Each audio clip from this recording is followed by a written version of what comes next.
Hello, everyone. So, we are excited to welcome you all as Hello part of everyone. AWS User Group Bengaluru, So we are July. excited to welcome you all as part of. Hello. Sorry, I must stop the echo. Well, we welcome you all to our AWS User Group Bengaluru July 2022 meetup. And we have two exciting speakers who are going to share their super learnings with you all. So before that, I would like to share some information which we felt it will be very helpful for you in your next journey. Okay, the first and foremost, definitely all of you might be familiar with AWS reInvent, and now you might know that the most awaited global cloud conference registration is open, isn't it? So, here is an opportunity to be selected for the fully sponsored trip to AWS reInvent through All Builders Welcome Grant. So, the application is open now. It's going to run through July 17th. From July 1st to July 17th, the application is open. And who can apply for that? If you're someone above 18 years of age and you have less than 5 years of experience and you belong to underrepresented group, then feel free to apply for it. And by mid-August, you will get the status of your application. Okay, so the link will be shared with you now in the comments. So please go ahead and register and stand a chance to be part of the exciting conference. And the next interesting one is applications for AWS Community Builder is open. Okay, so Community Builder 2022 Q3 is live now.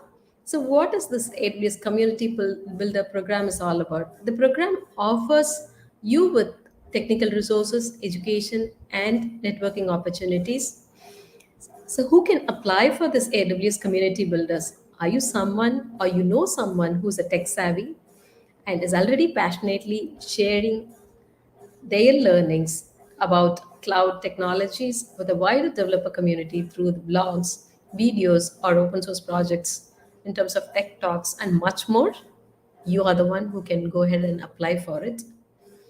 Okay, so here is the link which will be provided in the YouTube channel comments. So please go ahead and apply or share it with the people who are eligible for this opportunity.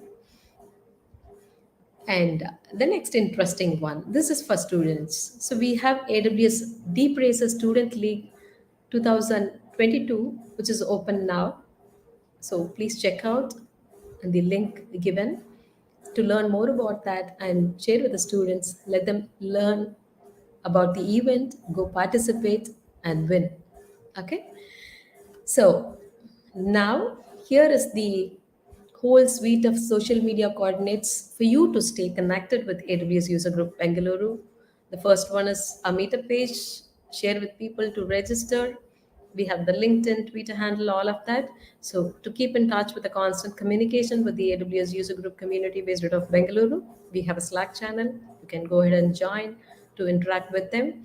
And if you would like to be one of the speaker as part of this meetup, do send an email to info@awsugbLR.in, or you have a form, Google form, which is available in AWS UGBLR meetup page.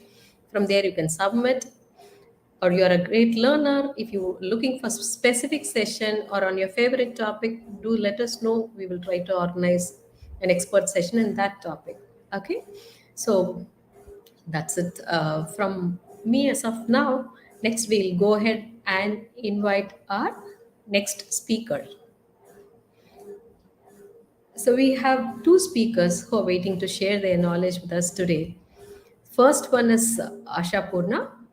So, Asha Purna is a highly talented performance engineer working with Infor, and she's my colleague.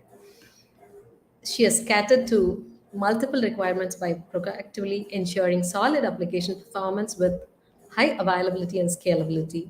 Her roles involve customer performance testing, cloud migration initiatives, reviewing workload architectures, and helping to address high risk issues. And Asha is a skilled enthusiast in bringing out the best in herself and putting forth her knowledge in the best possible way.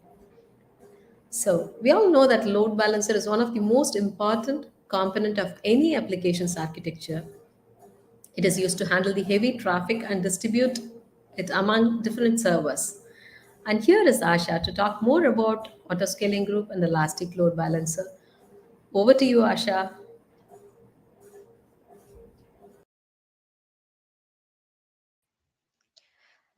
Thank you, Bhuvna, for such a wonderful introduction. So, so let's get started with the today's session. So the session is on seamless scaling with autos like ALB and ASG. So it is ALB stands for Application Load Balancer and the auto scaling group.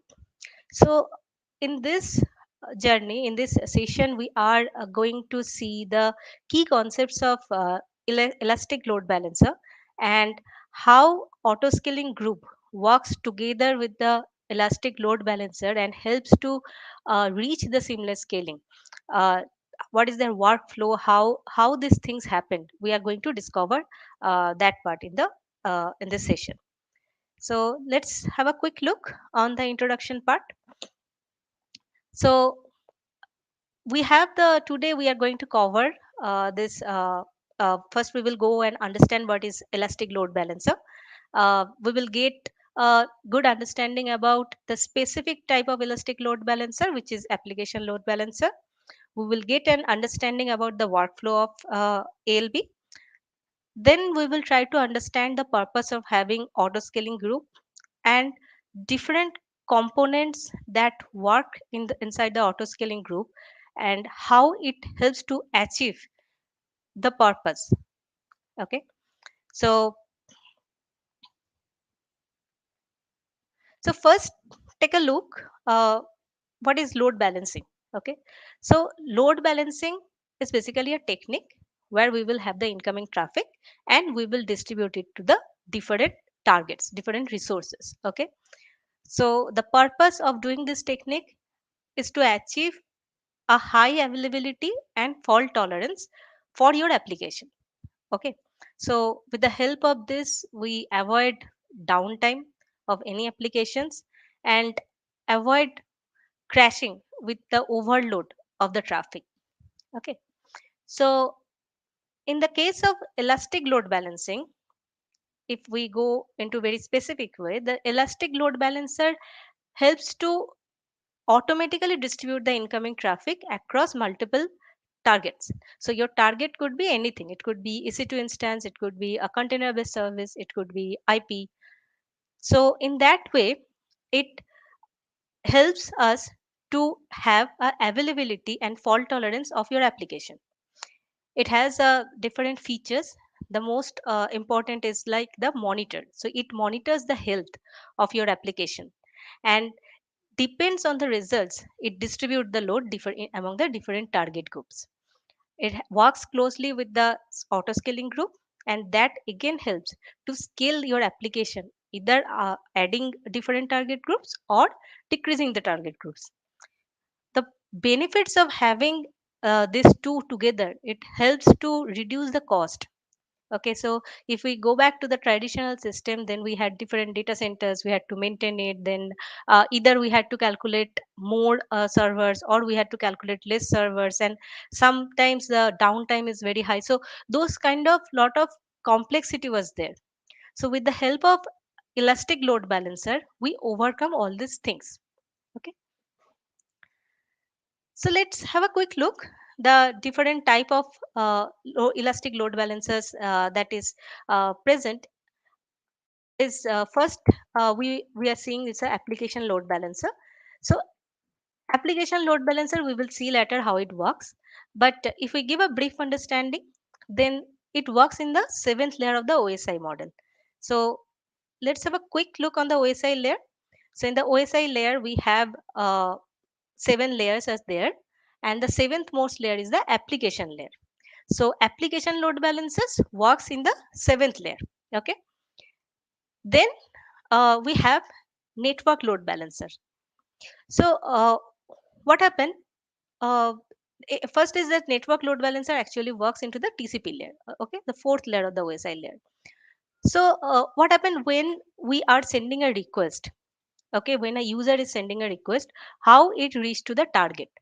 Okay, so when a request is sent, it first passed to the it first needs the DNS of the load balancer, the elastic load balancer, because it don't have the information about that. So for that, it has the DNS entries that in been hosted into the Amazon, and from there it gets the IPs. It gets one or more IPs. So what is the purpose of these IPs? These IPs are the IPs of the node in your availability zone. Let's have a more deep look how it works. So So when a request is sent, it comes to the elastic load balancing, and it has the like it resolves the DNS from the DNS server, and it gets the elastic load balancer. So the elastic load balancer can be hosted in one or multiple availability zone. So if it is hosted in multiple availability zone, what it do? It create different nodes. So if the different nodes are there, then when the DNS reply back to the users, it sends the IPs of those nodes. So once those node IP has been gathered by the users, then it needs the information about the target IP. Right? We have different EC2 hosted into the target groups. We will see everything about like what is target group, how it happens, but it's just an understanding like the end-to-end workflow. So that IP actually is given by the network interface. Now, how this network interface works? It is given by the network load balancer. So in between the network load balancer are there that helps us to reach or to get the static IP of the target. Okay. Next, it comes the gateway load balancers. Okay, so in the gateway load balancers, that operates actually the third layer of the OSI model. So what is the third layer? That is a network layer. Okay, so what it do? It listens all the IP packets across all the ports. Okay, and forward this traffic to the target group. Depends on the specified listener rules. We will check in next like what is listeners and what are the listener rule. But this is how it works. So basically, with the help of gateway load balancers, we can deploy, we can scale, or we can manage different virtual components of AWS, such as firewall or intrusion detection or prevention systems. And it helps to work across the VPCs. Okay. Now the classic load balancer, this is actually the like it is a flat model we can say. So it distributes everything it can distribute the your TCP connections, it can distribute your application loads and among the different EC2 instances. And specifically if you have one availability zone and there you have hosted some EC2 instance, so we can have the classic load balancer that will serve the purpose. Okay, so this is a very generalized concept of the classic load balancer. Now let's see this how we can access this ELB. Okay, so there are we can access it or we can configure the ELB from the AWS management console. We have CLI like command line interface. From there we can create or configure the ELB. Then we have SDKs and the query API. So this is the way you can access and configure the ELB. So now comes to the application load balancer. So application load balancer, as we said, it works into the seventh layer of the OSI model. Okay, so it works on the path and host based routing. So let's see what is path and host based routing. Take an example like we have a resource that we have a URL that is having a path called /API. Okay, so this API request will go to a particular target group that is having all the API request. Okay, again we have another path that is called as /mobile. Okay, so you have a URL that the end URL is having around /mobile. So this particular path will go to those servers, target servers which are having mobile applications. So what it's doing, it is segregating, right? Depends on the applications, it is segregating the servers. So how that helps? So for example, your API services, those are mostly like it's a computational mode services. Okay, so we can have servers which are compute optimized, whereas in case of mobile services, those servers are mostly we have more memory utilization. So we want to take a servers which are most memory optimized. So this segregation depends on the path. It allows us to distribute the microservices depends on its work to the different target groups, different servers. What is host based routing? So, uh, for example, you have a URL that is api.example.com. Okay, so this URL is going to different environment of yours. Okay, so for example, it is going to production, it is going to accessing sandbox, it is going to some other environments. So how you can segregate it? So if we give the full path, that depends on the host. If we route these things, then it will help us to achieve the environment specific routing. So that is just an example, like that is an example of the host based routing. Okay, so how this application load balancer differs from the classic load balancer? It supports, as we said, it supports path and host based routing. Then supports like it takes the field depend when it is doing the routing, it doing the routing on different parameters. So those parameters can be can we can take it from the HTTP header. It could have the conditions, it might have the methods different, for example get, put, or post, different kinds of method. Then it might have different kind of query parameters or the IP address. So depends on many things that is passing in a HTTP header, it can do the routing. Okay, that's a benefit of having application load balancer. Then it can authenticate users. So we will see later, like when we are setting different rules, like when it is going to different target groups, when we are setting the rules, there we can use that authentication. So depends on that, if we want, the user will be authenticated depends on their corporate or the social like identities, like login credentials or anything. So that is one benefit of having application load balancer. And last but not least, it supports the monitoring of the health check. So before sending it to the particular target, it will first check whether the target is healthy enough to take the request or not. If it is not, then it will distribute to the other targets. So this kind of things are achievable using the application load balancer. Altogether, this helps a lot to improve the performance, as in cloud we work mostly on the microservice based services, and this helps us to achieve the traffic distributions among different target groups. Next comes the workflow. Okay, so first have a quick look how it works. Okay, so how when the request is coming, what are the steps are happening? Let's have a quick look for that.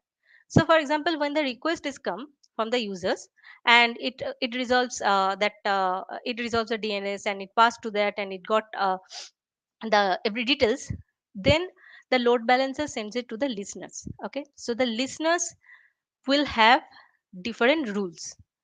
Those rules will help to determine the next routing, like which target group it will go.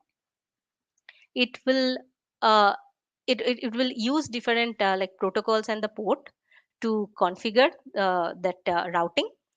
And once the rules has been like it is checked by the rules and it is passed, then it will go to the target groups.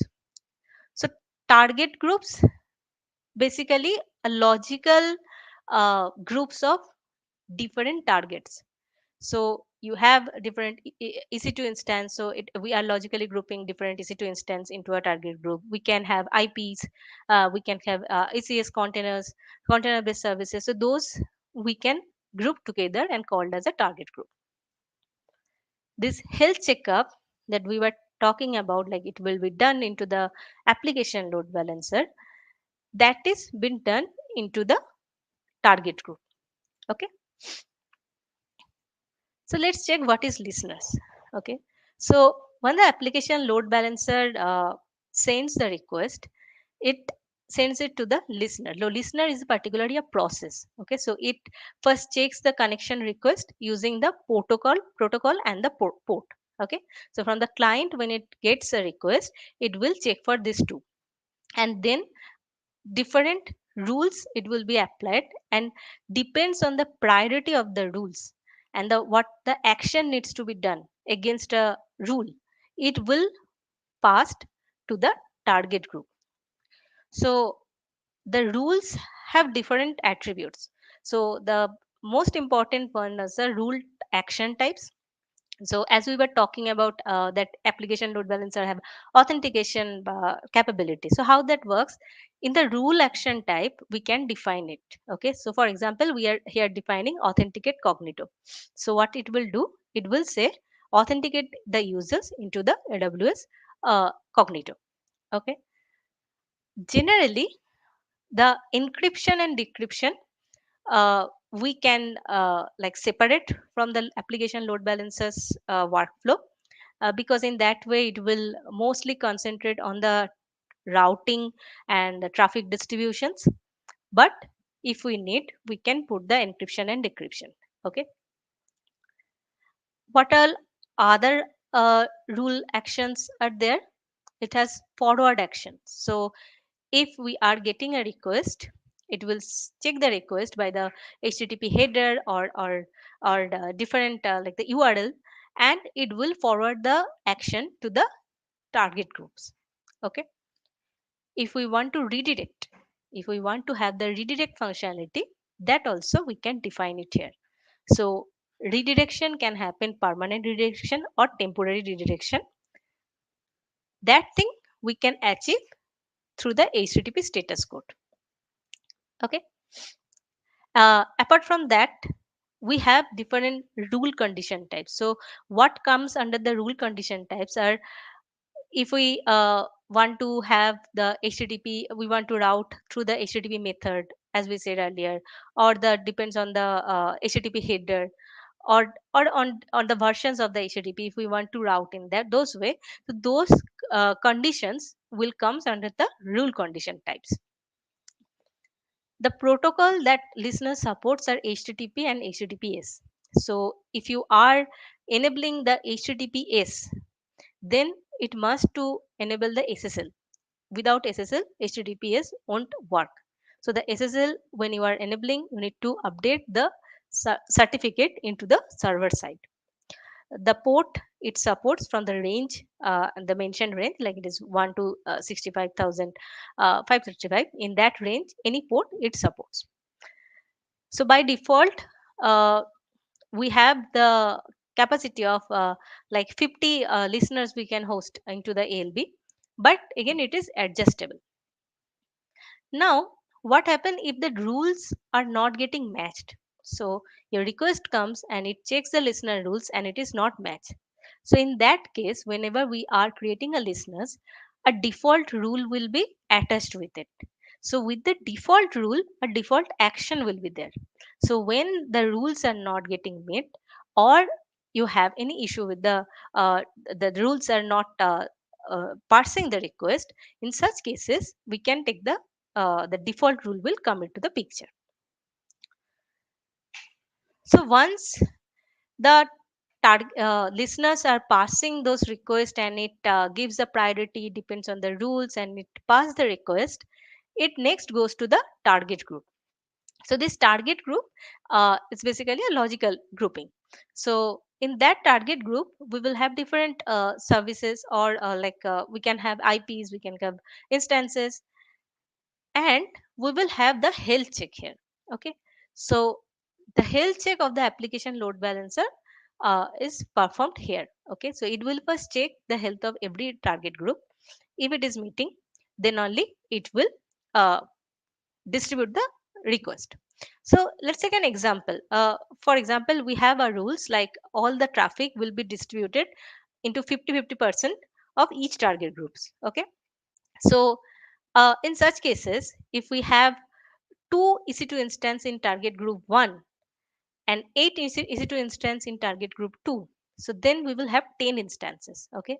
So the rules, as per the rules, if one target group is not working properly, then the load will be distributed as a 50-50. Okay. So like what will happen, the target group 1, which is having 2 EC2 instances, will have 25% load, and another target group which will have a, a load 8 EC2 instances, that will divide the 50% into among 8, so it will have 6% amount of load. If the target groups are healthy enough, then each of the targets in the group will get 10% of the total load. So that things we decides and we write into the rules. Okay. What are the target types? As we already said, it supports instance, IP, every kind of like IPv4 and IPv6, and the containers. Target groups can have like 100 target groups, as like we can have in application load balancers, but it is adjustable. We can work on it, we can make it lower or higher. And we will have targets per application load balancer is 1000. Again, this is also adjustable. So this is the way that end to end, if we talk about, then this is the end to end way application load balancer distribute the loads. Okay. So we can have EC2 instance, IP, and ECS, and then health checks will be there. Now the application load balancer, whether it is functioning properly or not, or whether it is in a proper condition or not, that we need to check. There are certain instances happen in the real time basis where because of the load balancers services are down, or something, some issues happen to the load balancer, the whole application went down. So we need to monitor the application load balancer. So how we can do that? We can have we can enable the CloudWatch matrix. We can have access logs. Request tracking means whenever you are having a HTTP request, you will have add a header to the request, and we will trace the identifications of the request. And we can have the CloudTrail logs that also capture many details, many informations that is coming to the elastic load balancers. And we can later process it and verify it with the help of the Amazon S3. Okay, we can log it there. So now we got an understanding of what is application load balancer. So load balancer's purpose is it is distributing the load. But if you need more servers or the less servers, how that scaling will happen? So that particular uh, task is done by auto scaling group. So it's a dynamic allocations of your computational resources. So it helps to reduce the cost, because you don't need to have a lesser number of servers or the more number of servers, or which is unused. And it works on different conditions. Okay. So when we design an auto scaling group, the primary component or the primary attributes that we look, that is like a minimum size. So it is like you will say that your auto scaling group will not scale down below this number of servers. So probably you set it as a 1 or 2, you will say that it is not go beyond that. Or you can set it as a maximum size, like you will say it will not cross that maximum size. Okay. There's a desired capacity is there. So what is desired capacity? It's like when you are starting like when you are launching any like target groups, so that groups will launch with a some number of servers. For example, in this representations, we can say it is having 2 servers, so it launched with the 2 servers, so that is a desired capacity. We can have the health check here, and that is also a primary attribute of having an auto scaling group. And the components that how we design the auto scaling group, that depends on these three parameters. So first is groups. So it is like the logical grouping of what are the instances will be there, and it is a core of your auto scaling groups. Then we will have a configurations on the template. So it will say like when this template will be launched. If you are putting different, if you are attaching different ec2 instance with it, so what is the specifications of it, what is the, if you are creating an instance type, what is the uh, security group you are going to attach. So those kind of informations about a instance that is going to attach, that will be defined into this template. Then we will have the scaling options. So with the help of scaling options, we will say like how it is going to scale.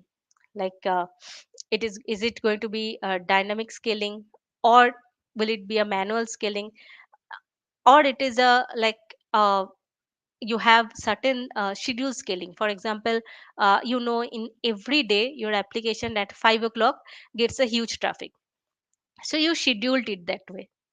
Or it's a it depends on the statistics. You predefined scaling, like for example, in a month, like in a particular day of the month, every month you get a huge spike. So it also comes under schedule scaling, but it's a depends on the statistics that you are getting. So we can configure in that way. Manual scaling is it can be done for example, you have uh, different servers. See, different servers are there, okay, and those servers needs to have more capacity. Okay, so in that way, if you want to increase the capacities, then you can achieve it through the manual scaling.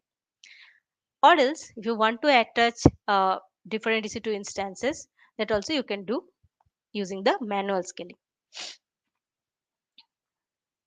So let's see the workflow and the life cycle of auto scaling group. Okay, so when the user is sending a request, it comes to the load balancer, and load balancer sends it to the particular target. Okay, now when the auto scaling group is configured there, depends on the huge traffic, it will scale out. Okay, so once it is scale out, that means it is attaching different ec2 instances. So when these EC2 instances get attached, it don't come directly to the in-service state. It will first to be into the pending mode.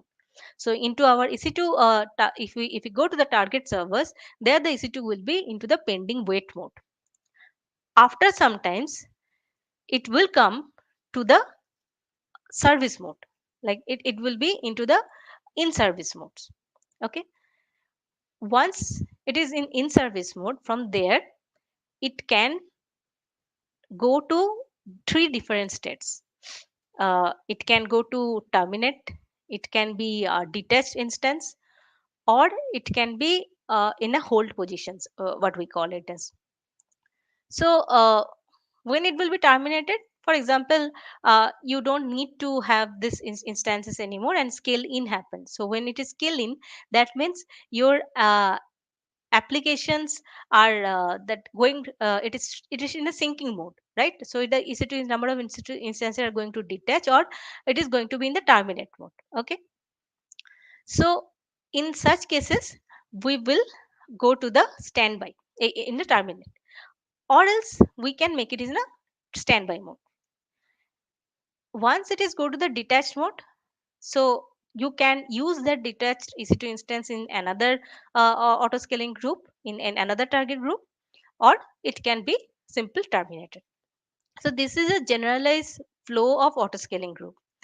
Now, from where autoscaling group get all this information? So, for example, I will set the template of the autoscaling group in certain way that whenever it will get indication from the cloud watch, like it reach to the 60% or the 50% of the CPU utilizations, it will attach one instance. So Like that way we can get informations from CloudTrail also, and different access logs also. So from there we can gather the informations, we can set the rules, and the auto scaling group will work in that way. So as I said, the common parameters that affects auto scaling groups working is, first is CPU utilizations. We can set it as CPU or memory. Any kind of utilizations is, if it is going beyond the limit and depends on your applications, you can set it. Auto scaling group name. For example, you are creating an auto scaling group which will add 4 servers if the CPU utilizations is going to the beyond the 50%. Whereas in case of another group you are creating that is depends on the memory utilizations, it will add 2 servers. So auto scaling group name is very much important. We can have the request count. So it is not only always the CPU or the memory utilizations. If you get a heavy traffic and the number of requests or hit per seconds are coming very high, so in those cases we can take the help of the auto scaling group. uh, then we can check for the number of healthy host. So if the number of healthy host is going down, then we can attach different resources, or if it is going up, then we can again detach. So depends on the number of healthy host and the unhealthy host, we can configure the auto scaling group. Next comes the types of scaling. Okay, so in the vertical scaling, what happened, as we said earlier, like we are adding the capacity.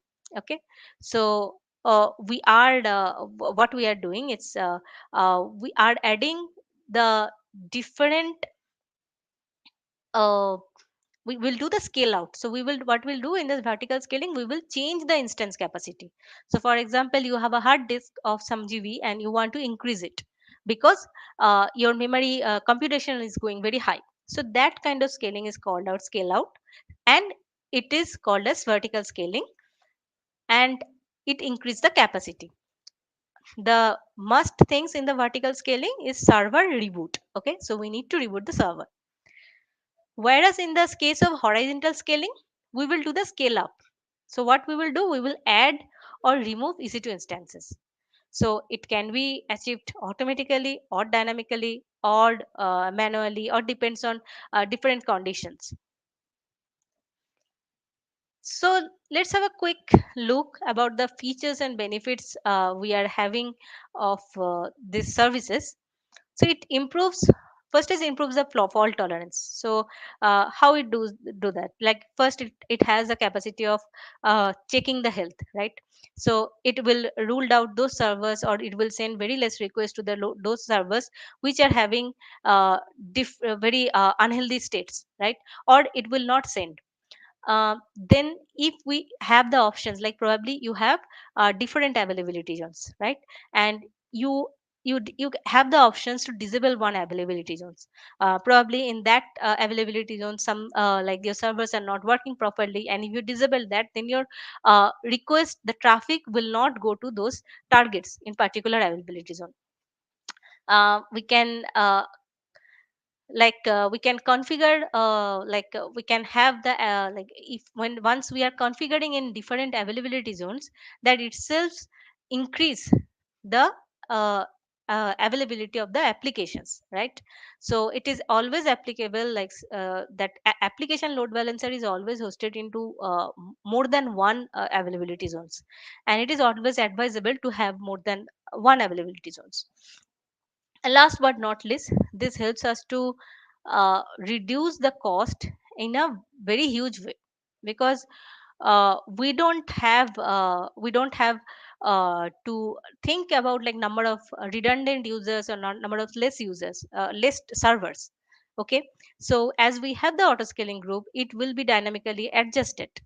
So this helps to reach a better cost management, because data centers or servers maintainability is a very cost consuming task. It is not only you need to be like you need resource for that, and you need many hours to have a quick always have a constant look. So auto scaling groups and this ELB, this together helps us to achieve a better cost management.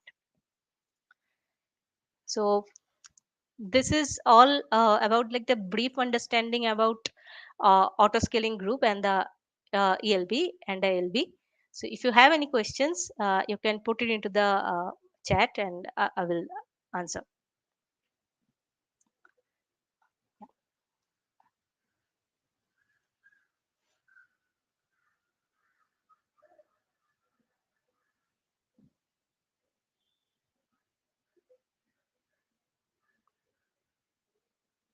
So in the session stickiness, when we will have like this algorithm basically works in that way, like you will create a user session with, and that will be goes to a particular target servers. So whenever until your servers are like the session is active, it will send request to the particular target servers. So the basic algorithm that we follow into the ELB, that is round robin, but again it depends on the requirement. We can use the sticky sessions into the ALB, and when the session gets terminated, then that connection get drops, because when a request pass to the particular server, then it opens the TCP connections. Okay, so when the session get lost, that time that particular server close the TCP connections, and the session like it gets over.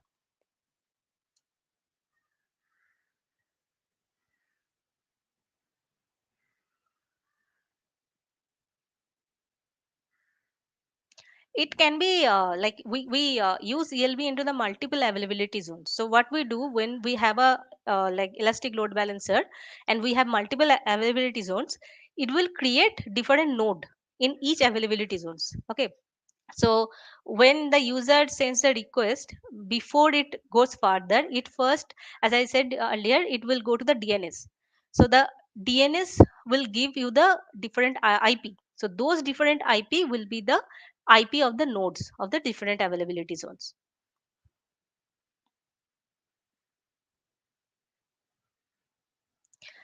So in the uh, so in the case of cross region, uh, like like if we take as a like the concept will be more same as to the like these availability zones, like the way we do, and that can way we can achieve it. So we will have different the way we are implementing in the different availability zones, that will help us to go further and to put it in the region based.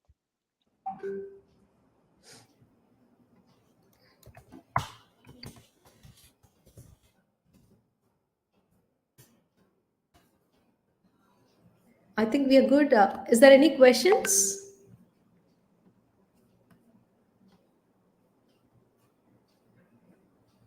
Asha, I think we are good.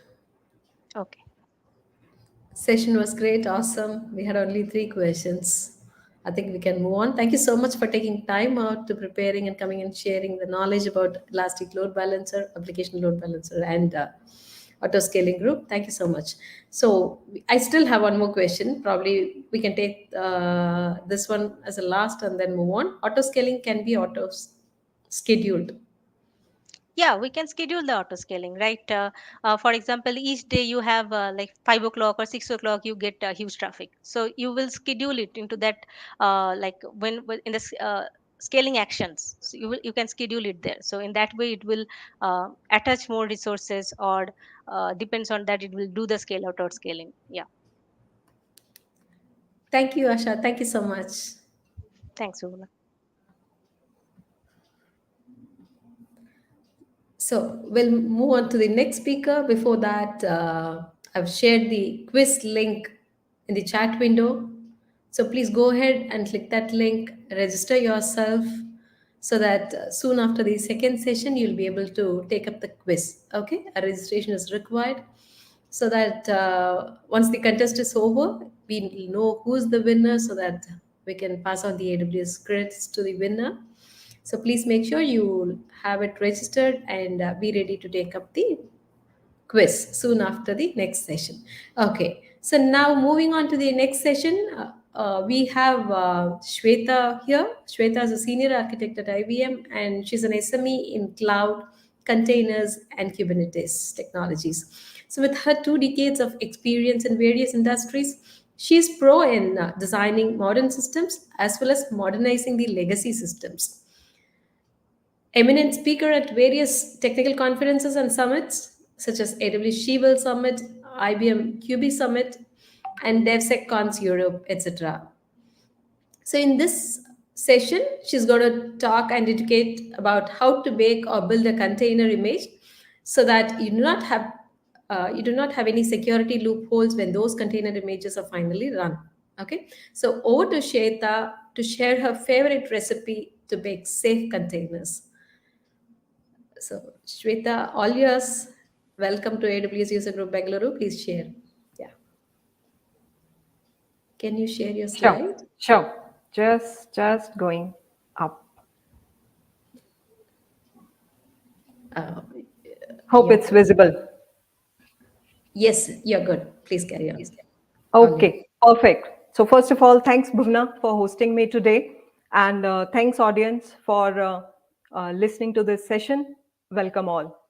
So without much ado, let's get into this interesting topic: baking safe containers. Okay, why baking?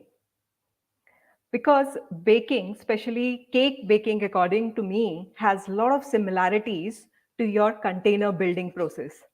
And that's what I want to demonstrate you, that how do you relate to it and how do you make use of the same thing to relate in future whenever you look at that. Let's look at a cake. A typical cake has multiple layers to it. It can be multi-layer cake, it can be in same layer. You have multiple things which you put as layers to bring this whole thing together as a foundation. But what happens if foundation is not strong? That can spoil the taste of your cake, right? Similarly, what is a foundation is to a cake. Similarly, you have security is to a container. Now, let's assume that you have major two things or two layers to it, which are further segregated into layers. The first and the bottommost here is containers and container engine, where you actually at this layer bundle up your application so that it runs, build once and run anywhere. But internal to that, it has multiple layers to it, which we need to bake very carefully. And on top of that, when you actually run it on infrastructure, that's where you are orchestrating this container layer. And then you are coming up with the live container, which is dynamic and at runtime. Now, before we further proceed, I want to make the expectations from this session very clear. We're going to talk about building safe containers. We are also going to talk about how to make the security best practices around creating these containers. But we are not going to talk in this session about how to run these containers or how to orchestrate these containers. So focus today is this foundation layer. With that said, let me move on. First and foremost, comes in any container building process comes your Docker file or a container file, which consists of all the commands which you give it so that your application with its configuration and all its dependencies, libraries gets bundled up. And that's the main thing to know about this Docker file or container file, where uh, it starts creating shape of a container when you build it. So what does it typically contains? There are various Docker engines or sorry, container engines in the market, but here specifically I'm going to talk about the Docker file. And please be aware that these commands or this file name remains as shown here on the screen. Then you have various commands which you can write in this Docker file. For example, from this image, bring up the image, label the image, expose, and whatnot. Idea here is not to explain you the Docker file, but with an example, I'm going to tell you that what are the best practices or security loopholes which you should avoid. So let's look at this example. Now this Docker file has couple of commands in it. Now these appear to be very simple commands. However, these all are layers in my container. Why? Because start from this line where when you say from whatever image, in this case we are taking Ubuntu OS image, we are bringing and downloading the base image on top of which my libraries, on top of which my application is going to reside and bundled up. So that's where we actually have this also in our layered format. Then comes, I am bringing some environment variables. Next, I'm copying some proxy settings for my containers into my temp folder. These run commands are typically for executing any shell commands. These can be like make directory, install wget, install scipy, change directory, or any other shell command which you want to execute while building up your container file. And once that environment is ready, I'm exposing port 8080 here. I'm also adding some dependencies of run command.sh to my folder, and I'm changing mode here in the next line, and then making my app directory as my current directory, default directory. Post that, here I'm kicking off at the end my container process or the main program or the application which you want to get kick-started. So this is a typical structure. This is not the full set, but this is the typical structure of a Docker file. Now let's see what are the security best practices and what are the loopholes which we can take care of. As you can see, these red entities which I've given here from Ubuntu. So what I'm doing here is when I say from Ubuntu without any version number, it means I'm telling my container registry to pull Ubuntu image, whichever is latest with the tag latest available, bring that and use it as my base image. Similarly with wget and scipy, because I'm not mentioning here any version number. So there are two problems in this approach. Number one, you are trusting some image which may or may not be stable, but you are pulling it from the external source. So you need to be very careful that what you are bringing in. Otherwise, what will happen, it will bring always the latest image which is released, may not be stable, but that's not what we want to do. So what is the good practice here? Unless until there is very strong reason to go with the latest images, which might be a case when you have your own images. Other than that, it is highly encouraged that you use these version numbers. Be very specific so that your container relies on trusted and tested versions of OS, base image, as well as other libraries. Otherwise, as I said, you might end up using certain installations which are not safe, and you also need to use specific versions of softwares and libraries. So that's my first security best practice, which you should always be careful about in your Docker files. Number two, now let's look at this add command and copy command. On surface, if you see first this copy command, it looks like that this run command.sh, I'm copying it to my folder test my app. So it's a simple copy function. But on as I said, on the surface, this also seems same, that I'm I'm set environment.sh, I'm copying to my temp folder. But there is one very significant difference between these two commands, where copy command simply copies your local scripts or files, whichever you want to copy into your folder. But on other hand, this add command, instead of this local file, you can also give here the URL from where it will URI, from where you can pick up the sources. It could be script, it could be tarball or a zip file, which can then, once it is copied to your folder, it can be changed using run command or unzipped, and then you are using it in your container.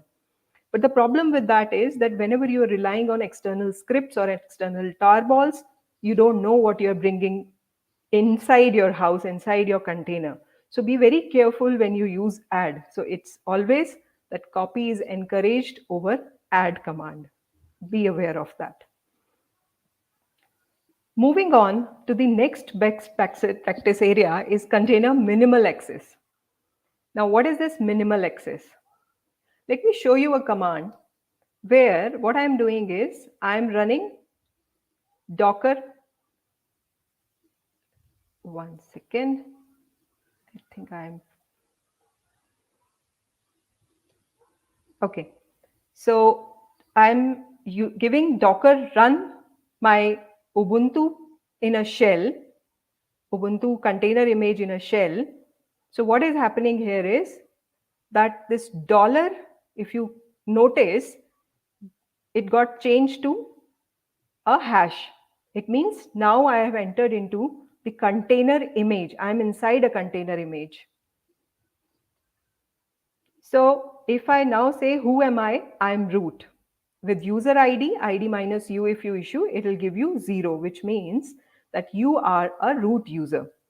So this is the default as root. So whenever you don't specify any user and you run a Docker container image, then it enters or it gets the rights of a root user.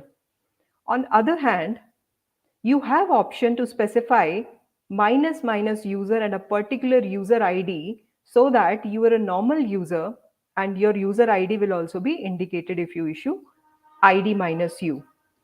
Now, let's look at one more scenario that I have Docker run in privileged mode, same Ubuntu container image. And when I'm saying who am I'm root and I have ID, user ID 0. Now, we have seen three scenarios. One, default, when you're not giving anything, it's default as root. When you are very specific and telling that which user ID to use, it's using that particular user. However, when you are using privileged root, then it's showing you same as root. Then what is the difference? Let's understand it a little more closely. When you are a normal root, then if you look at closely, then when you're saying host name, okay, what is my host name inside my container? It's this, whatever is shown in that screen. But when I'm trying to run a system control command and using kernel.hostname to be changed to ghost, it's telling me that it's a read-only file system and you cannot change it. Now that's the behavior when you are a normal root. However, if you are a privileged user, and same thing if you try to do host name and then system control host name is equal to ghost, then you have host name changed to ghost. Now why this happened? Because you have normal user, on top of that comes the root user, and privileged user gets even more rights than any normal user. So that's why we always say that never give a privileged access to your container, as well as also avoid the root user and be very specific that which user access you want to use. As AWS always dictates that you should use minimal access, uh, privileged accesses is something which you should always use. Now, if you want to see that what privileged user or root can do disaster to your system, then here is a YouTube link. Please go ahead where I have demonstrated and you can test it on your own that what problems you can create in your host system. Now, with that understood, what I'm trying to say? I'm trying to say, one, that avoid this privileged user completely. This can also happen through a YAML file when you use that YAML file to run the container. So completely avoid it. And second is use pod security policies to restrict it, because if somebody adds those things in your YAML file, privilege is true, then you will not be able to control it. So the good practice says that write a pod security policy and in that tell that pod should never be allowed to be a privileged root. So that is something one you should use. And another in your Docker file. Now coming back to my container and putting it into context, what we are discussing, you should always have your add user, and using add user, be very specific that which user you are adding and make that as the owner of your container file. So henceforth, that container will be able to use whenever this layer, all these layers are getting executed, it comes to user. It means my user as a normal user will only be able to access the system. So that is what I wanted to demonstrate about the container minimal access. Let's look at the third aspect. So far we have seen Docker file, what are the best practices around it and how you should secure it. Second, we saw container minimal access, that how you should provide, what you should avoid and what kind of user access you should give. Now third, let's look at the container minimal capabilities. So in container minimal capabilities, before we dive into it, let's understand what are the capabilities, what I mean by capabilities. Every process and container gets certain capabilities, which are nothing but your system call behind the scenes, which every process or every containers get access to.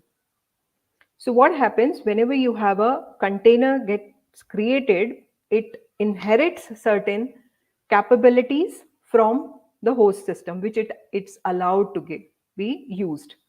How can you check what are the capabilities? This is one way of checking. What I'm doing here is I have grabbed my running containers process ID. Using that, I'm saying cat/proc/100/status. What I am doing is I'm grepping these capabilities and it gives me these 5 lines, which means capabilities inherited by this process, permitted to this process, and what are the effective on this system. Using this string, take this string and decode this string, and what you will get as the end result of this is certain capabilities which are roughly around in a typical system around 30 system calls or capabilities which are associated with your container process. But if you closely look at it, let's see this capability system boot. Do you really need it? Do you really want a container to have a capability to boot? Do you really want a system time to be changed by container or you make use of it? Maybe, but be very careful that what capabilities are going as to your container and what you should avoid. So given this context of capabilities, now how do we control it? How do we make sure, how we understood that we should not give more than required capabilities to my container, but how do I control it? The way to control is using Docker command. You can avoid it by giving Docker run. First of all, capabilities drop all. It means very first statement, I'm telling my Docker run command that please leave whatever accesses you have or the authorities capabilities you have, leave it, drop it there. Then I'm selectively adding whatever is needed by my container. For example, capability add, system time, system change root, set user ID, set group ID, and system nice. So selectively you should add. This is through the Docker command. Please note these things you cannot add it in the Docker file. That's why I'm demonstrating you the ways to do it either through the Docker run command or another way of doing is through Docker compose file, where it's another form of container orchestrator where you can add capability add, system admin, and system time. And similarly, in your YAML file, you can add these capabilities, which are net admin and system time. So selectively, always be very selective when you are giving capabilities to your containers. Okay, so that was about container minimal capabilities. Moving on to fourth topic, which is multi-layer build strategy. Now you might want to say, Shweta, you have already introduced layers. Why you are now bringing multiple layers into the build strategy? I want to throw one more idea to you, that how you can further secure your container images. And let's see what it is. So we understood that our container is in layers. Containers are created always in form of layers. And that's how it bundles up and gives me my container, which is my application, configuration, and all its libraries and other dependencies. But there is another way to well organize it in form of stages. So layers can be further categorized into stages. Before we see what exactly these stages are, I want to tell you that how these stages helps you. These stages helps you in isolating the failures and responsibilities among various multiple layers, what we are stages, what we are putting across in a Docker file. And other benefits which are important to note are that it optimizes your images. Definitely reducing the number of layers means you are taking less benefit, less information from one layer to the other layer. So you can restrict that. And by doing it as a side effect, you are reducing the overall image size, which is always encouraged, because you don't want to take anything unwanted back to your container image, which will be where it will be running tomorrow, we don't know. So it has to be minimal size.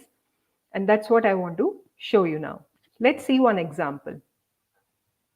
Now, this is a multi-stage build. In this, I have defined 3 stages. One is builder. Whenever we say as and the name, it means this is one stage we are defining. Second one is as build 1, and third is build 2.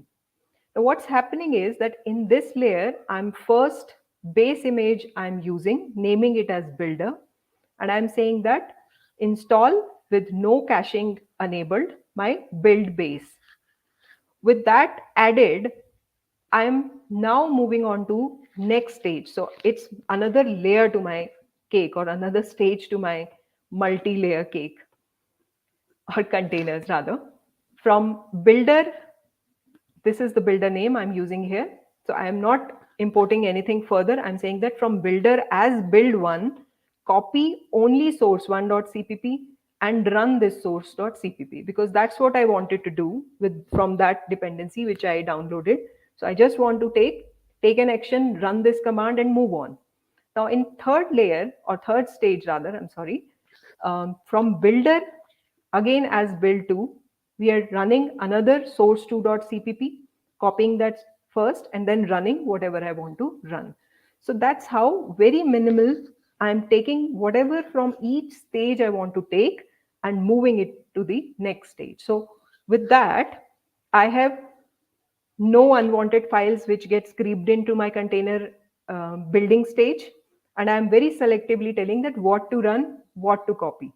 So that's what I wanted to show you, and that's another good practice which you should, as far as possible, always use in your container creation.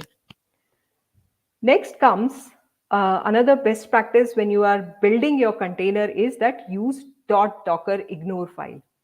Now, in this .docker ignore file, it potentially removes the harmful scripts and unwanted files in containers by creating .docker ignore file. Now, what does a typical .docker ignore file contains?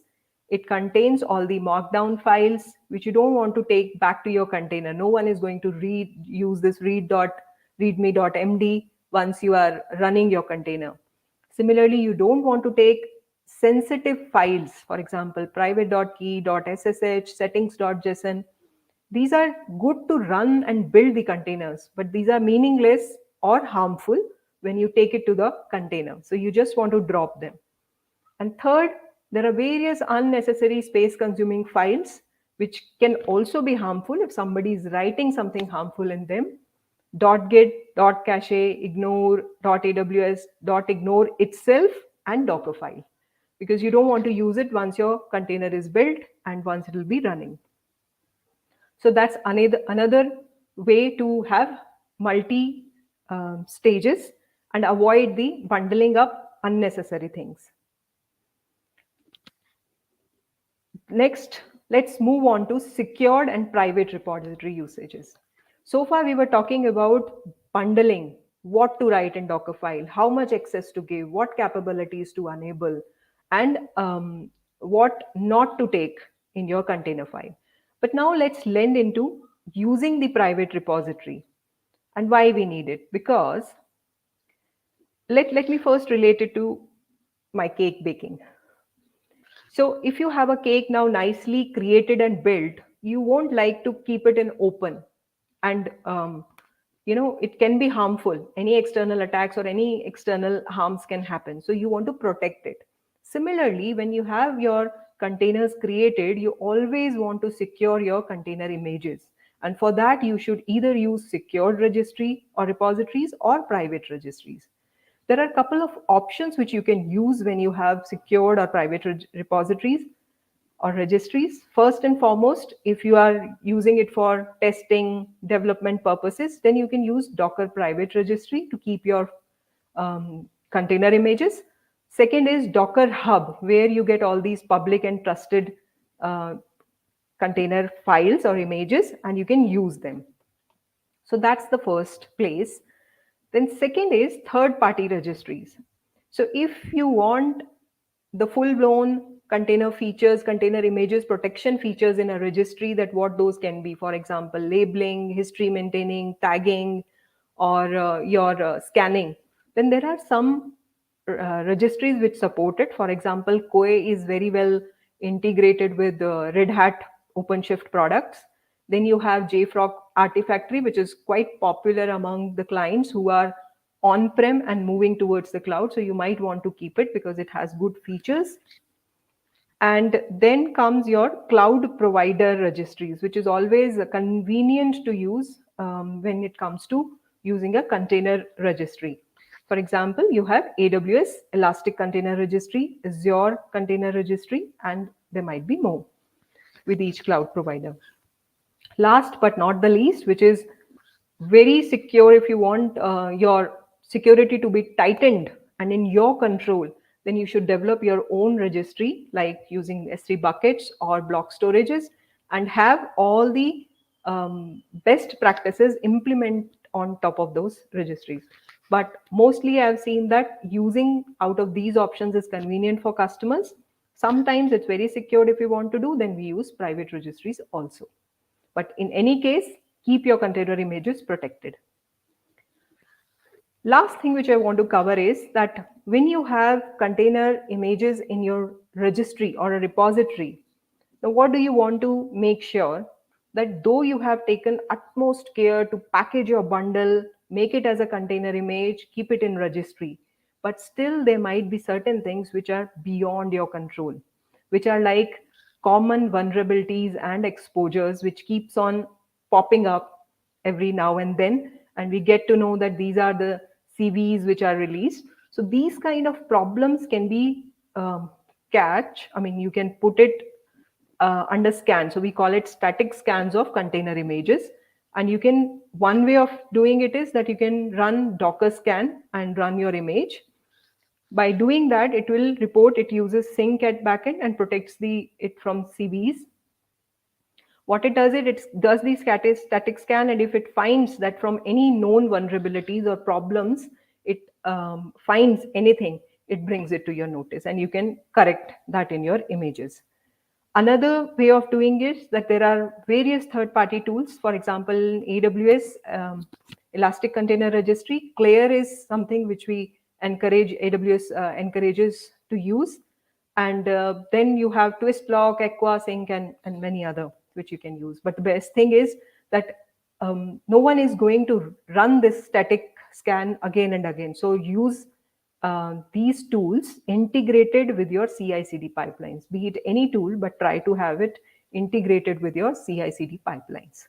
So with that said, I'm here to the summary of baking safe containers. I'll just quickly summarize what I have spoke today. We saw how to protect our container files in form of Docker file. Then we saw how to secure container access by minimal access. We also covered restricting system call capabilities and how to bundle minimal image by using multi-stage layering. We saw how to secure your whole thing which you have created in form of registries or repositories. And icing on my cake is always keep scanning your images. With that, we are at the end of our session. Thanks for listening patiently. If any questions, I would be happy to take that now.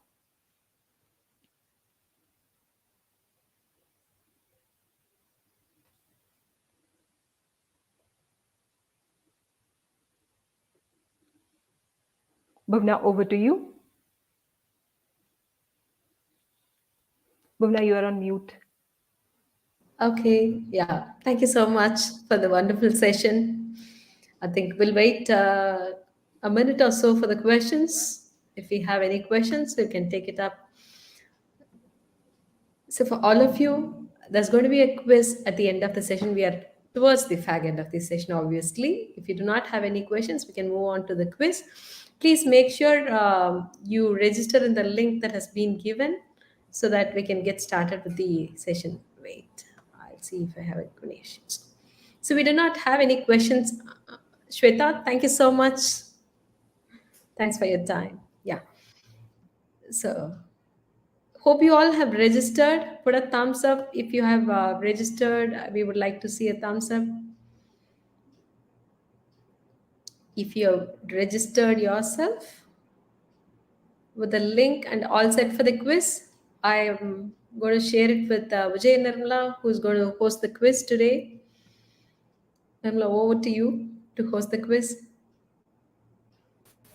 Thank you, Bhuneshwari. So that was two awesome lead of the heart sessions that we just had today. And now let's move on to the quiz. As Bhuna said, I believe everyone has registered for the same.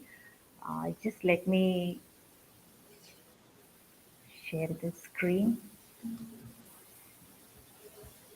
If you guys have registered and if you guys are accessing, you should be able to see the questions over there. I've shared the quiz link again. If you haven't registered, we'll give a minute for you to register. The quiz is Yes. going to last only for 5-6 minutes. So over to Nirmala. So we will just start with the quiz now.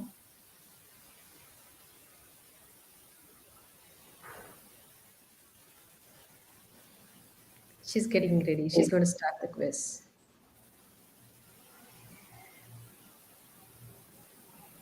Yes, guys, so we are here. So let us start with the first question. Hope you all have logged in and readily and eagerly awaiting to join the quiz. So our question is just coming up. Give it a second. Yes, here we are. Our first question has already popped up. Hope you guys are able to see them.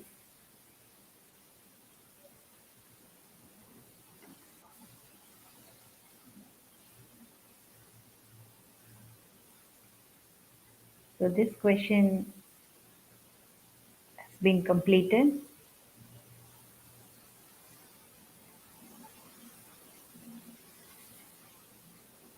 So here we are. So we will move on to the next question. So that next question is coming up in a couple of seconds. Yeah, we have the questions now and the timer is up and running. We have 12 seconds given out for each of the question. So please do read the question and the answers and give your answers there. Yes, now the second question has been completed. Now let's move on with the next question. This as well is coming up. Yes, the timer has started.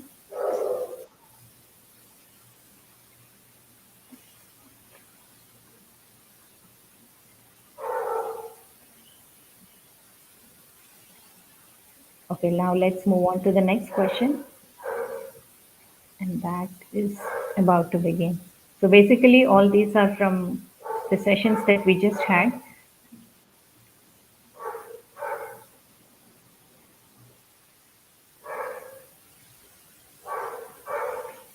Okay, then this is one more question is done. Here we are in the fifth question. Ready.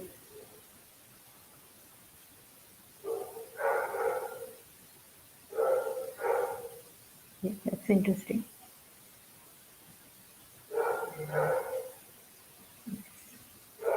Now let's move on to the next question.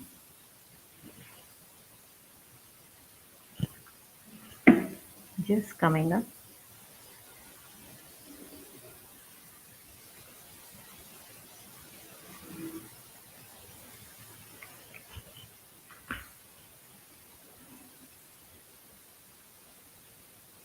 Okay, then.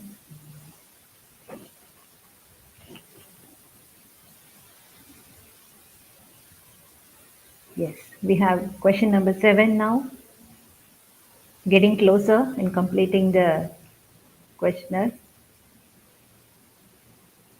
Only 3 more to go. Yes, Please give it a try. Okay, let's move on to the next question. And that is coming up in just a second.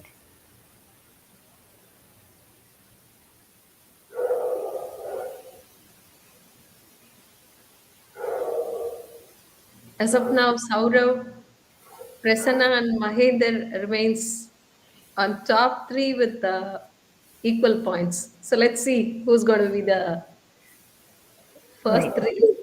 Two more to go. Yes, now we have the ninth question here.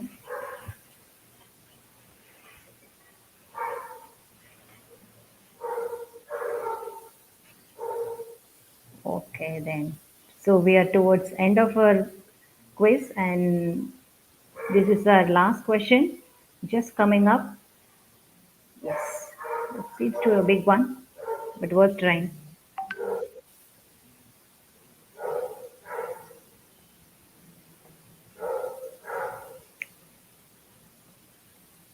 Yes, here we are. So the quiz has been completed, and we will get back to you